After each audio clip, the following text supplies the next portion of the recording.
बघा आम्ही आमच्या सोसायटीमध्ये त्यांनी छान असं बॉन्साय ठेवलं आहे आणि सगळ्या लेडीज आल्या आहेत. मी बऱ्याच वर्षानंतर इंडियात वडसावित्री सेलिब्रेट करते. सो तुम्ही पण बघा की ही वडसावित्री मी कशी सेलिब्रेट करते.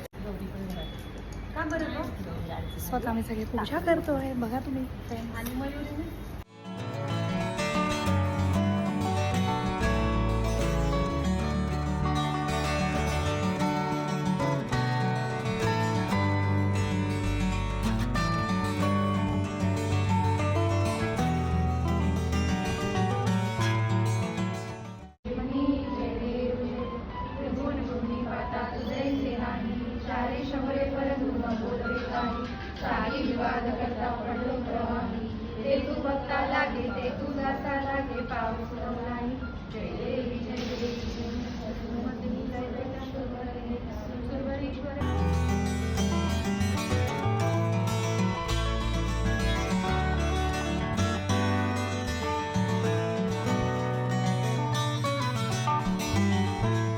की छान वटपौर्णिमा मला साजरी करायला मिळाली. बऱ्याच जणी भेटल्या. सो तुम्हाला पण माझा व्हिडिओ नक्की आवडला असेल. सो काय करायचं तर चॅनलला पहिले सबस्क्राईब करा, व्हिडिओला लाईक करा आणि कमेंट करा तुमची वटसावित्री तुम्ही कशी सेलिब्रेट केली.